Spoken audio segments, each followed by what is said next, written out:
Hello, YouTubers. Welcome to Level-Headed News. I'm your host, Brenda. I've got a special edition for you. This 15 officers in Illinois that were caught up in an FBI sting.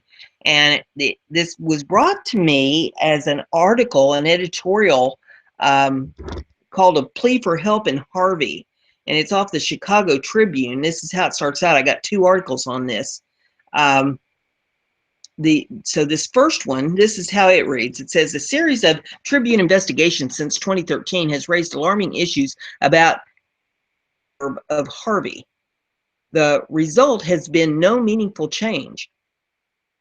On July 31st, three members of the Harvey City Council, Christopher Clark, Joseph Whittington, and Shirley Drewinski, signed a letter pleading with influential public officials to intervene in whatever way to stop what they see as corruption, lawlessness, and financial mismanagement in their city. The aldermen begged for help from more than a dozen elected officials and agency heads, from Illinois Attorney General Lisa Madigan to Illinois Comptroller Leslie Munger to FBI Director James Comey to President Barack Obama. The aldermen are desperate to save their city. In June, four of them were pushing to bring Cook County Sheriff Tom Dart to town to investigate allegations of mismanagement. Dart has offered to serve as Inspector General for suburban towns that oversight but can't afford to hire a watchdog. Harvey Mayor Eric Kellogg and his allies abruptly adjourned and left the council meeting. Someone turned off the lights, leaving everyone in the dark. The proposal to give Dart more authority fizzled. Chaos in a suburb that has struggled with poverty and crime for decades, the people of Harvey seem to lose at every turn, and outside don't care. Harvey is known for epic power struggles, including racially charged mayoral elections involving former Mayor Nick Graves and Kellogg. Kellogg's win in 2003 was supposed to resurrect Harvey, but his first term brought questions of nepotism, corruption, and an inept police department. In 2004, the U.S. Treasury Department subpoenaed personnel files of more than 24 current and former police officers. They had worked on the side at a strip club that was also on the Fed's radar. In 2007, the Cook County State's Attorney began investigation why dozens of rape kits collected from victims in Harvey never got processed. The evidence kits sat on a shelf at the Harvey Police Department and weren't sent to a lab for analysis. The prosecutors found that some of the men connected to those rapes had raped again. Harvey recently settled legal claims with some of the victims. That rape kit neglect in 2007 led the U.S. Department of Justice to review lingering allegations of police brutality, but a lack of record keeping by the city made it difficult for justice to do anything. Financially, Harvey is dangerously unstable. It has taxed its residents to the max with no clear records on how or where money is spent. The city hasn't filed legally required annual audits. It skipped making required payments into its police pension fund for years. A Cook County judge in April ordered the city to pay more than $7.3 million toward the pensions. The city says it will fight the ruling. A separate case that got Harvey into hot water involved a fraudulent hotel deal that is likely to cost taxpayers millions of dollars. The U.S. Securities and Exchange Commission got involved and took Harvey to court, but even the heavy hand of the federal government has not elicited much change. In fact, a judge agreed to seal financial records that could shed light on where Harvey's money has gone. The Tribune's Joe Maurer and Matthew Wahlberg report exhaustively on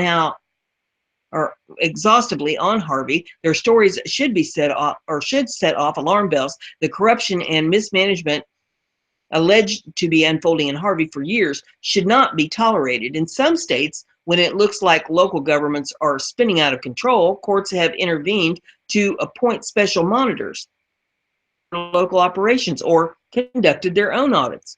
At the very least, Governor Bruce Rauner should send a Department of Revenue agent to Harvey to dig through financial records. He could encourage the Illinois State Police to investigate. The Illinois Auditor General could probe Harvey's finances. If certain state interventions require new law for technical reasons, shouldn't lawmakers introduce one? Community where officials have repeatedly abused citizens, there are a lot of options if the breadth and scope of the state agencies, along with outside elected officials, want to help. So far, DART is the only public official who has aggressively gotten involved. The victim, again, are the residents of Harvey who cannot rely on functional government to serve them. Let it sink in, aldermen. Elected officials who care deeply about their city are pleading for help in whatever way, under whatever legal authority you may have to intervene into the city of Harvey. Ignoring them further victimizes the residents of this troubled city, and the aldermen brave enough to speak out. And that follows with this article. This is off of the NewYorkTimes.com. It says 15 officers in Illinois are charged in the FBI sting. Law enforcement officers were charged Tuesday in an FBI sting on counts that included accepting cash in exchange for providing armed protection for drug dealing operations in the South suburban Chicago. Patrick J. Fitzgerald, United States Attorney for the Northern District of Illinois, who described the charges as particularly shocking, said two of the officers helped an undercover Federal Bureau of Investigation agent unload and deliver duffel bags stuffed with drugs that had been flown on a private plane. Ideally, it should be hard to find one corrupt officer, Mr. Fitzgerald said in a written statement, and it should never be easy to find 15 who allegedly used their guns and badges to protect people they believed were dealing drugs instead of arresting them.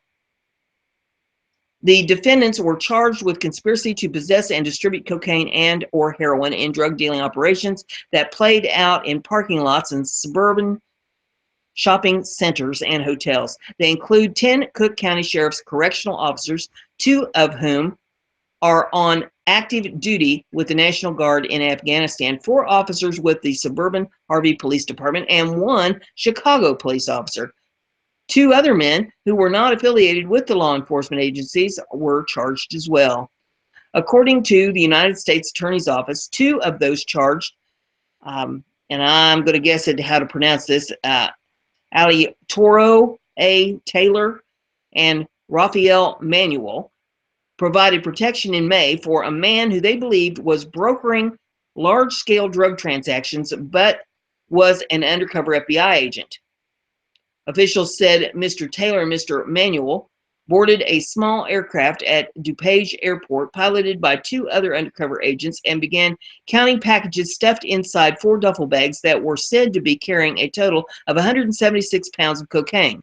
The officers then helped the undercover agent remove the duffel bags from the plane and carry them through the airport to the agent's car, then watched in a nearby parking lot as another undercover agent took the bags and drove away, his office said. Officials said the agent posing as the drug broker then paid Mr. Taylor and Mr. Manuel $4,000 each. Officials said the agent paid a total of $44,000 to 16 of the defendants. The sting also revealed police officers protecting a high-stakes poker game, providing security for transportation of large amounts of cash, and selling powdered cocaine, according to Robert D. Grant, special agent in charge of the Chicago office of the FBI. The almost systematic corruption that this investigation uncovered is quite troubling, especially given that most of those charged are sworn law enforcement officers, said Mr. Grant in a written statement. One would have hoped that the many public corruption investigations that have previously been announced would have served to deter this type of conduct. Apparently, that's not the case. Efforts to find or contact lawyers for the suspects were not successful on Tuesday evening. So there are 2 articles about the corruption going on up in Chicago. We need to make this go viral. I need everybody that's listening to this to give it a thumbs up and share the dickens out of it on all of your social media. Share, share, share, share, share. People need to know what kind of foolishness is going on in this country, and we need to take our country back from all this lawlessness.